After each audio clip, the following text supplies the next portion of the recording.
And since we were told that feminine is the opposite of masculine, I either had to reject embodying any of these qualities or face rejection myself.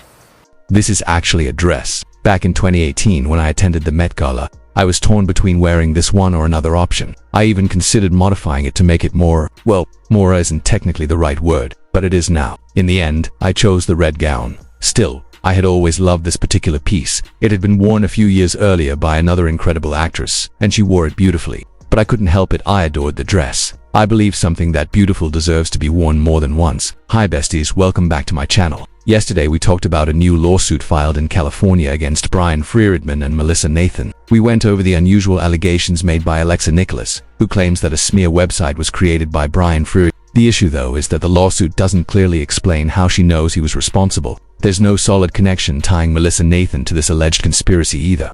Aside from Stephanie Jones claiming that Melissa created a website about her, which Melissa denies. As I was going through everything, I started thinking I might have figured something out because the case began to fall apart for me.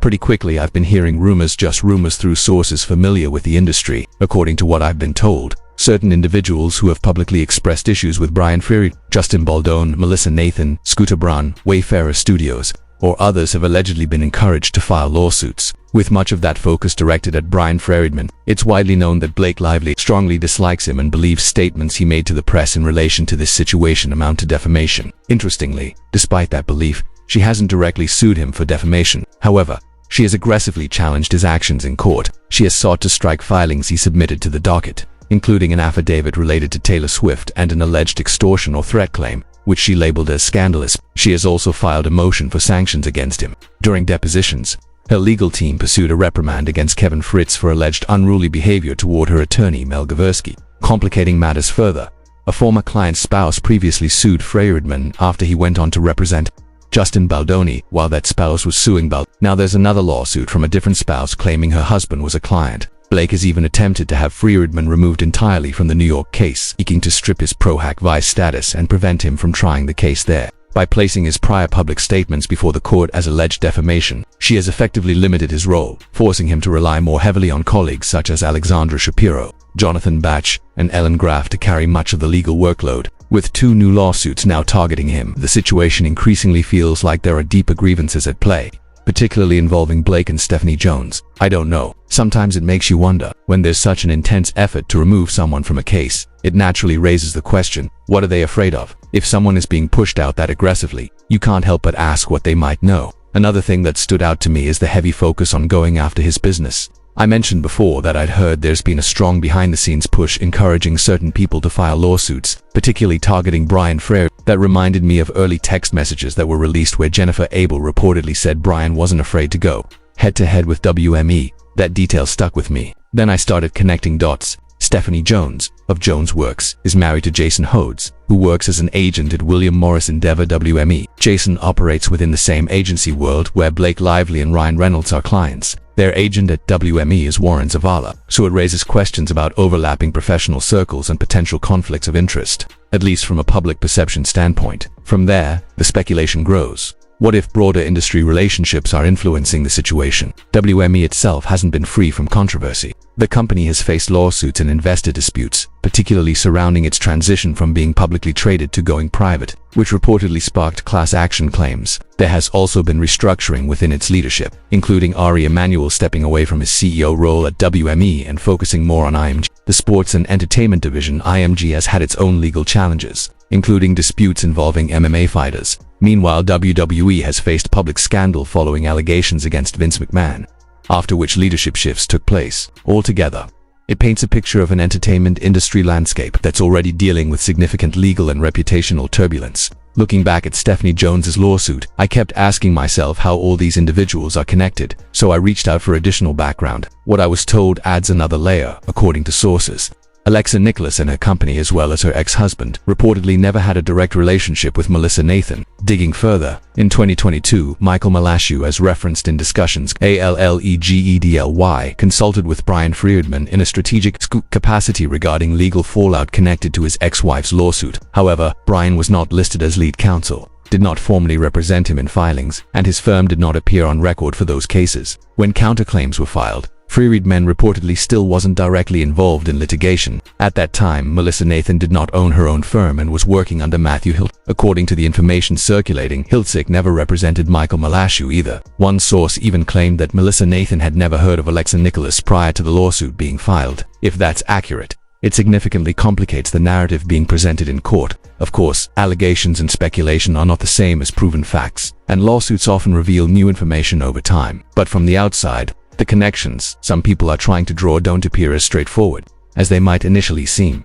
From what I can tell, the only real thread being used to tie her into this situation is that Stephanie Jones mentioned Alexa in her lawsuit and, in doing so, bundled together a number of anonymous websites connected to various individuals who don't all appear to be related. Not all of those people were clients of Brian Friedman, and not all were clients of Melissa Nathan either. Some of the websites in question were even created during a period when certain individuals being labeled as Wayfarer parties, like Katie Casey's and Jen Abel, were working at JonesWorks while Melissa was at Hiltzik Strategies in New York. The timelines alone raise questions. If JonesWorks is attempting to connect Alexa to all of this, it's worth noting that Katie Casey's was Stephanie's employee in 2022.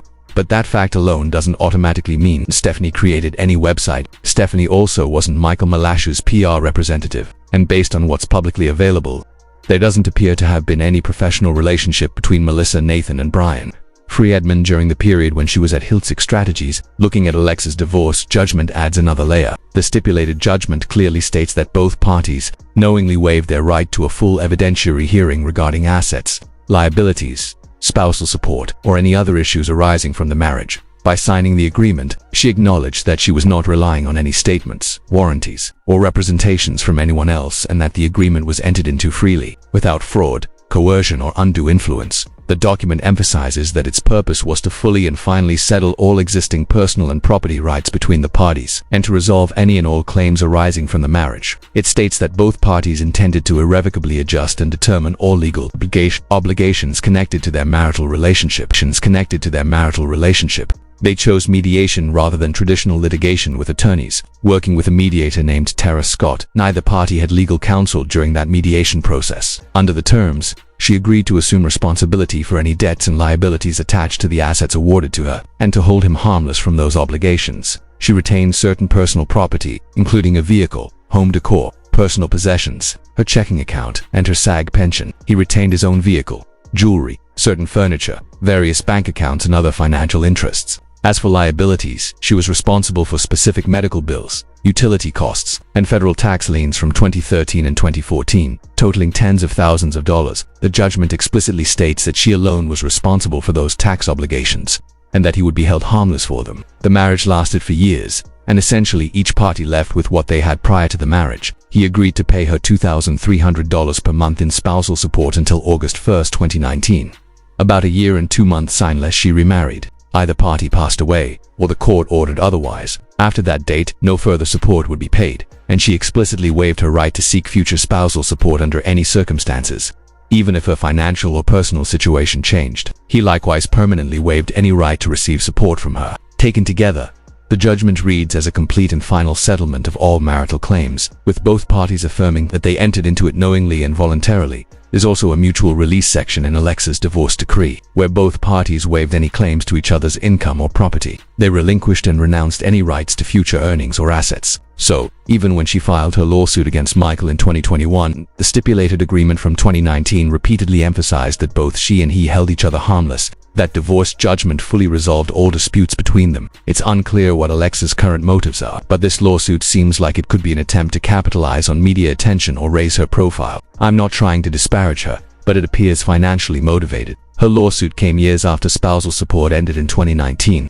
and she's also suing Kat Tenberg for defamation. Previously, on her YouTube channel, she questioned Blake Lively, but now she seems to validate her involvement. Still, she can't clearly explain Melissa Nathan's role or how Katie Casey's fits in. Since Katie was working for JonesWorks at the time, the website she references was allegedly created.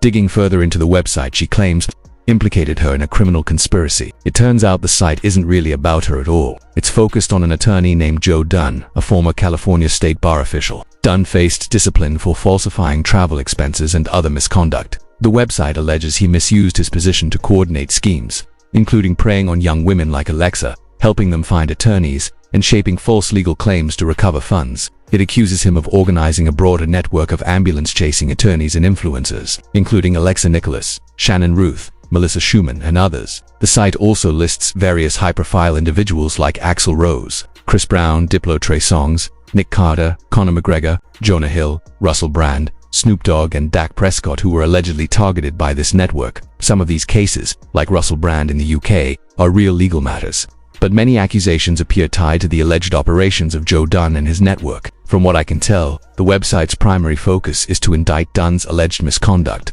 not Alexa herself, framing her as a peripheral participant due to her connection with his daughter. It describes an elaborate system of legal manipulation, media influence, and exploitation designed to generate money, fame, or revenge. The lawsuits and allegations are being tied to this group, with claims that much of it was done to somehow gain money. If we take the website at face value, Alexa isn't really portrayed as the instigator. Rather, she's framed as a victim of a lawyer and a network of attorneys allegedly exploiting her. At worst, the lawyers involved are accused of helping women file false claims, but some of these claims may have had merit, and it's unclear who actually did anything wrong. Importantly, the lawsuits and websites referenced fall outside the statute of limitations, and Alexa's ex-husband never worked with Melissa Nathan. Many of the people named were employed at different firms at different times, so the connections being drawn feel tenuous. In my view, what Stephanie Jones and Blake Lively are doing seems like an attempt to manipulate perception, possibly to take down Brian Friedman, who may be seen as a threat to WME. It even raises questions about how Alexa discovered a 1986 Barclay court case against Brian, which suggests there might be outside legal assistance or funding behind her efforts. This subculture of anonymous websites and allegations is bizarre. Claims like these must be bull, and Alexa's credibility is currently weak. While I empathize with anyone who grew up as a child actress, this lawsuit appears misguided and misdirected, possibly financially motivated or influenced by Stephanie Jones. It also risks undermining the broader Me Too movement, as repeated stories of fabricated claims for personal gain can dilute legitimate cases. It feels like a coordinated strategy. Blake Lively isn't filing new claims in her case because she's waiting for rulings on dispositive motions. Meanwhile, Alexa's lawsuit coincides with settlement discussions, generating press coverage that frames Friedman as part of a smear campaign army. Media amplification of these outlandish theories further muddies the waters, making it hard to discern the truth. There are suspicions that Blake and Ryan Reynolds may even be funding some of these legal efforts, though nothing is confirmed. Overall, the case and the surrounding lawsuits appear likely to collapse under scrutiny. The strategy seems more about perception and press coverage than legal merit. Ultimately, it raises questions about motive, influence, and whether this coordinated effort will continue.